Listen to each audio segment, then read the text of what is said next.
Ayan, magandang araw sa atin lahat. Muli nagbabalik na naman tayo upang gumawa ng panibagong reaction video. Ayan, so nawala lang tayo ng mga ilang araw dahil may inasikaso tayong importanteng mahalaga. Ayan, so gagawa natin ng bagong reaction itong naging hakbang ng China sa West Philippine Sea. Pero bago yan ay nagpapasalamat po ako muli sa lahat ng sumusuporta at patuloy na tumatangkilik sa ating content. Ayan, at huwag niyo pong kalimutan mag-subscribe, like, and share. And please click the notification bell button para palagi kayong updated sa lahat ng ating uploads. So, umpisa na natin tong bago nating video.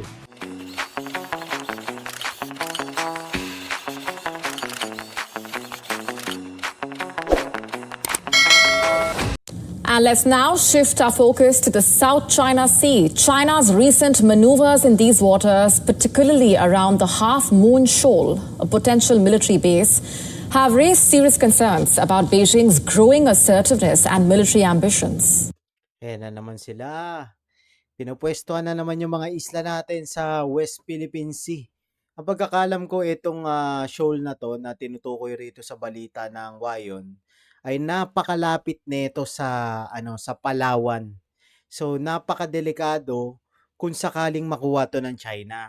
Kasi ang pagkakalam ko is 110 kilometers lang siya from Palawan to the shoal. And so sa tingin ko kailangan talagang bantayan itong kilos ng China kasi palapit sila ng palapit sa balwarte natin kung tawagin nga. And so panoorin pa natin to. Now, before we tell you more about the latest incident, it's first important to understand here the relevance of this particular shoal that is in the spotlight. The Half Moon Shoal, or Hasa Hasa Shoal as the Philippines calls it, is located about 60 nautical miles or around 110 kilometers. 110 kilometers. So napakalapit lang nun. Halos tanaw. Tanaw na tanaw mo na yun. 'Di ba? Off the coast of Philippines' largest province, Palawan. On paper, the shoal might seem like just another point on the map. Ayan no, kitang-kita, 'di ba? Half Moon Shoal, oh. Tignan niyo yung Palawan, 'di ba? Tapos yung Thomas Shoal, mas malapit yung Half Moon Shoal sa Palawan. 'Di ba? So kung magiging military bases 'yan ng China, add na naman sa kanila 'yan. Kapag nagkaroon ng gera, talo na agad tayo. Kuha agad nila yung Palawan. Kasi kung titignan nyo, dyan sa Spratly ay meron silang airfield. Tapos meron silang daungan ng barko. Kumbaga station. Yung mischief reef na tinatawag, yung kinuha nila, yung ginawa nilang base militar nila. 'Di ba? So kailangan bantayang mabuti ng ating Philippine Coast Guard at Philippine Navy. Kaya kailangan talaga makabili ng mga bagong barko eh. Dapat hindi na binawasan yung budget no nakaraan eh para dumami yung barko ng Philippine Navy natin. Kasi napakadelikado na ng sitwasyon natin. Ayan, kung titignan nga natin sa Middle East eh, yung Iron Dome ng Israel, 'di ba? Hindi epektibo nung nagpaulan ng missile yung Iran sa kanila nitong nakarang araw. 'Di ba? October 1 ang pagkakatanda ko. So kung yung mga bansang 'yon na nag-iinvest nga ng gamit pandepensa, dapat tayo rin mag-invest tayo ng gamit, 'di ba? Kasi kailangan natin talaga ng gamit eh, lalo na ng mga barkong pandigma, lalo na ng mga yung gamit ng Coast Guard na barko na mas malaki. 'Di ba? Kailangan kasi mas malaki na meron tayong maipantatapat sa China. 'Di ba? Dapat pagtuunan ng pansin 'to kasi nag-uumpisa na yung giyera eh. Nag-umpisa sa Ukraine, pangalawa sa Israel. So ano na ang sunod? Nung World War II ang nag-umpisang giyera yung yung Germany. Sumunod yung Japan. 'Di ba kasi nainggit yung Japan eh. Oh. Ngayon, nag-umpisa na ng giyera yung kaalyado ng China, ang Tehran, Iran. Nag-umpisa na rin ng gera yung kaalyado ulit ng China na Russia sa Ukraine. Gusto nilang sakupin ng Ukraine, 'di ba? So tayo, anong dapat nating gawin? 'Di ba? Para makapaghanda, 'di ba? Hindi naman natin wini-wish na magkagera. Kasi ayaw natin 'yun, maraming mapapahamak. Pero kailangan natin maging handa palagi.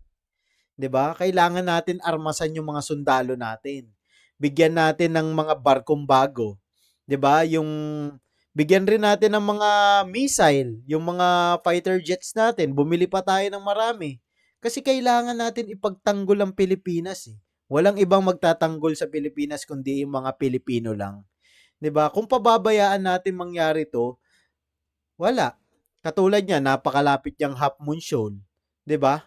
But make no mistake here, this atoll is rapidly becoming a critical flashpoint. For years, it has been a contentious spot between China and the Philippines. The two sides, remember, locked in a bitter dispute over maritime boundaries and territorial control. As per reports, Chinese missile boats chased Philippine vessels Ayun pa, no nakaraang araw. Ito panoorin nyo to. near the atoll, even directing lasers. Nilaser yung eroplano ng BFAR. 'Di ba nabalita yan no nakarang linggo yata o araw. Nabalita yan. So napakadelikado nung ginawang action ng China na yon. Kasi maaaring magloko yung parang computer system ng eroplano, maaari silang bumagsak. Napakadelikado doon. May tawag doon yung pinaka ano nila, gauge. Ayan. Pag yung gauge ni laser mo yan, gaganon yun, mawawalan ng control.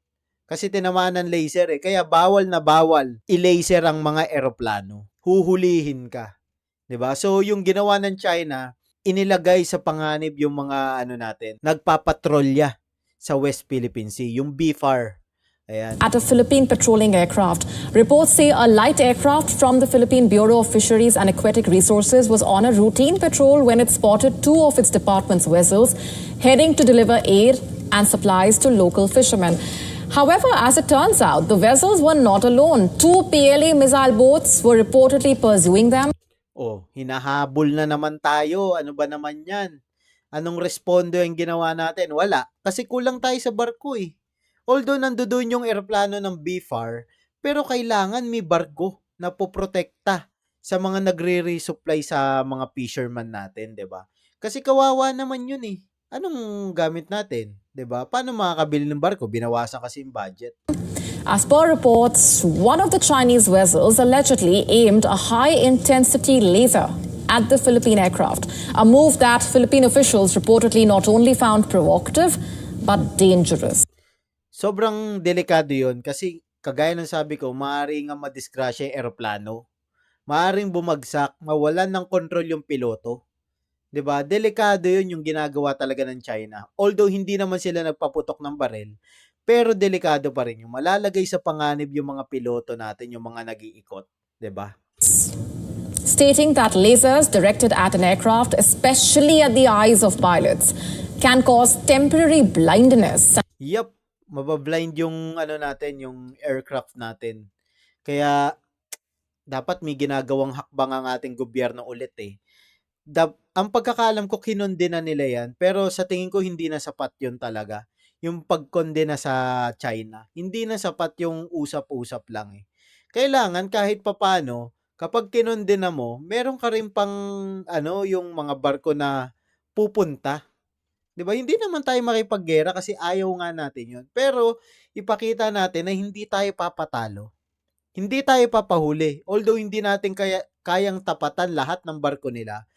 Pero kahit papano, dapat meron tayong mga bagong barko. 'Di ba? And potentially lead to catastrophic consequences. This act, along with Chinese missile boats chasing vessels, was described by Filipino officials as an illegal and hostile act. And turns out this is not an isolated incident.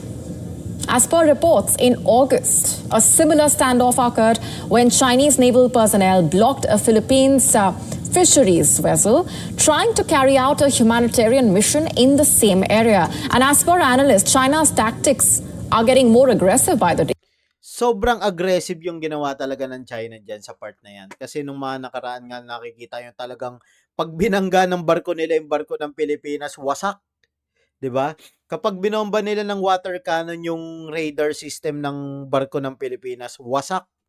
'Di ba? Kung titignan nyo naman, hindi naman nagsisinungaling ang larawan ng mga picture na lumalabas sa internet. 'Di ba?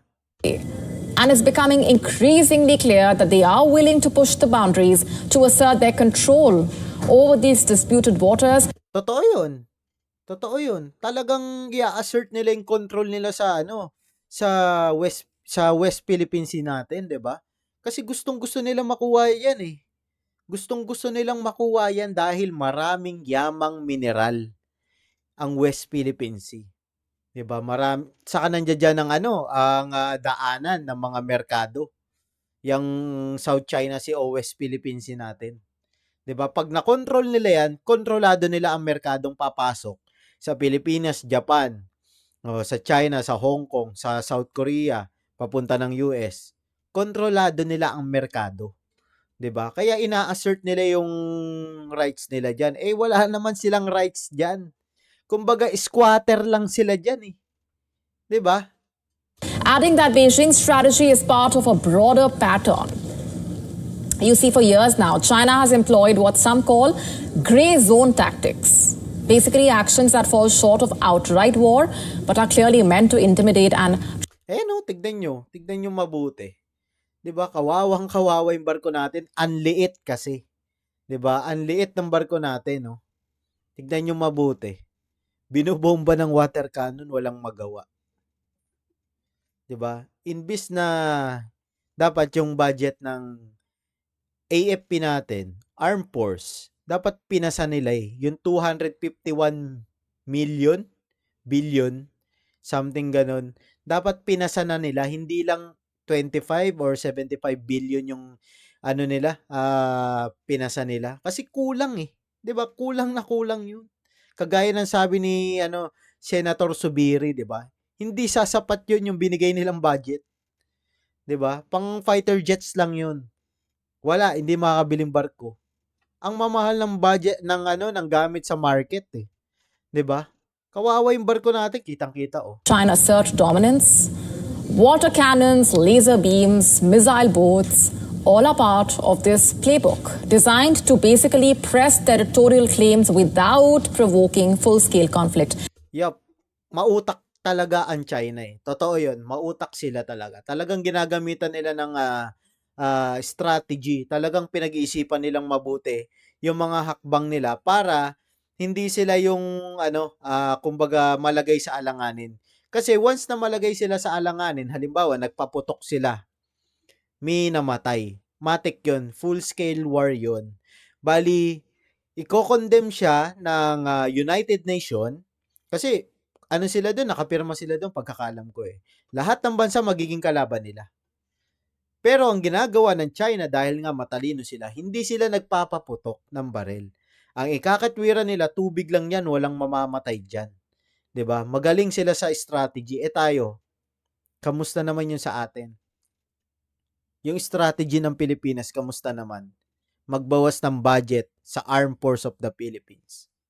'Di ba? So, paano madidepensahan ng sundalo ng Pilipinas ang West Philippine Sea? But here's the thing, these tactics are not only aggressive, but illegal. An international tribunal Sabihin na nating illegal talaga yung naging action ng China. Oh. Sino manghuhuli sa kanila? US? Hindi sila mahuhuli ng US eh. Wala namang international police, 'di ba? Na manghuhuli sa isang bansa. Walang ganun. Saan mo ilalagay yan? 'Di ba? No. Walang ganun eh. back in 2016 already ruled that China's claims over most of the South China Sea had no legal basis. A verdict Totoo, walang legal basis yung claim nila kasi ang sinasabi nila historically sa kanila yan. Wala ka nang mababasa sa history na sa kanila yan eh. 'Di ba? Sa Sultanate of Sulu yan, sa Brunei yan, sa Pilipinas yan. Pero yung pag-aari nila hindi sa kanila yan.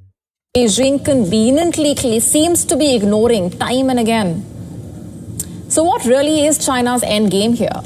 Why the sudden increase in Alam mo, sa totoo lang, hindi matatapos yung pangaharas ng China hanggat hindi natin pinapakita na desidido tayo na ipagtanggol yung ating rights dyan. Ano ba yung sinasabi kong desidido? Desidido naman daw yung mga sundalo natin eh. Desidido tayo na ipagtanggol yan kung bibilan natin sila ng makabagong gamit, barko, eroplano, mga missile, pandepensa sa Pilipinas. Oh. Yun yung sinasabi nating desidido. Hindi pa unti-unti, kung kaya naman, ratsyada na, bilin na. 'Di ba? Aggression, especially in the Half Moon Shoal. Analysts have suggested that Beijing may be eyeing this area for something far more strategic, a potential military outpost. Yun na, lumabas na, 'di ba? Potential military outpost. So napakalapit nun sa Palawan kung titignan natin. 'Di ba? Sobrang lapit, 110 kilometers lang. Kung magte-telescope ka, makikita mo agad, 'di ba? Kita mo na 'yun yung mga barko. Sa sobrang lalaki ng barko diyan, 'di ba? As per reports, the geographical layout of the Half Moon Shoal makes it ideal for the construction of an airfield. According to an analyst, Airfield, 'di ba? Biro mo, halimbawa nakuha ng ano 'yan, ng China. So meron na silang military outpost diyan. So yung ano nila, exclusive economic zone nila, mag-a-adjust yan sa Palawan. So pasok yung Palawan sa exclusive economic zone nila. So sa kanila na rin ang Palawan. Ganun yun eh. Ganun yung lumalabas doon. 'Di ba? the rectangular atoll is long enough to support such a construction, and that is where the danger lies. As per experts, if China establishes a military base here, it wouldn't just shift the balance of power in the South China Sea, it would basically further cement Beijing's control over a region already under immense strain from its territorial ambitions. And let's not forget that Half Moon Shoal is also strategically located near the Second Thomas Shoal that reportedly has a And tignan nyo yung Half Moon Shoal. Ayan, tignan nyo mabuti. Malapit siya sa Palawan at sa Thomas Shoal. So kapag nakuha nila yung Half Moon Shoal, kuha na nila yung buong Spratly. Madali nilang mamomonitor yung mga barko natin na manggagaling sa Palawan. Sa Palawan, nandiyan dyan yung isang EDCA site. 'Di ba? Andiyan dyan yun eh. Yung US military base. Andiyan dyan yung isa. So mamomonitor nila yung galaw ng ano natin, ng mga sundalo natin, saka ng US. 'Di ba? Kaya gustong-gusto nilang kunin yan. 'Di ba? So, anong dapat nating gawin? Dapat nga, tinayuan na yan ng military outpost ng Pilipinas. 'Di ba? Kasi, sa totoo lang hindi ko sila binabash. Pero, nababagalan ako sa action nila. Dapat, tinatayuan niya ng mga military outpost kung ano pa yung mga bakante. Kasi, ang technique ng China, tatayuan nila. 'Di ba? So, sa kanila na yon. So, tayo, anong dapat nating gawin? Dapat tayuan na rin natin para hindi na nila makuha. Hindi na nila ma-assert yung claim nila dyan. 'Di ba? vast amount of untapped oil and gas reserves. And experts say that China's actions are a calculated move to escalate tensions, testing the resolve of both the Philippines and its allies. Adding that it's a part of a trend where similar provocations are happening in the Taiwan Strait and Malaysia's exclusive economic zone, part of a broader strategy to assert Beijing's dominance across the region. But you see, the story does not end there. Ayan, balikinat na natin yung video dahil gawa na natin yun ng reaction video no nakaraang araw. So, ang masasabi ko lang ay kailangan natin talagang tutukan yung West Philippine Sea, lalo-lalo na yung Half Moon Shoal na tinatawag nila kasi may potential yun talaga na maging military bases kung hindi babantayan ng mabuti ng gobyerno. So, bago nga pala tayo magtapos, ayan, nagpapasalamat po kung muli sa lahat ng sumusuporta at patuloy na tumatangkilik nitong ating content. Ayan, at huwag nyo po sanang kalimutan mag-subscribe, like and share, and please click the notification bell button para palagi kayong updated sa lahat ng ating uploads. So, magkita-kita po tayo sa susunod. Hanggang dito na lang. Bye-bye!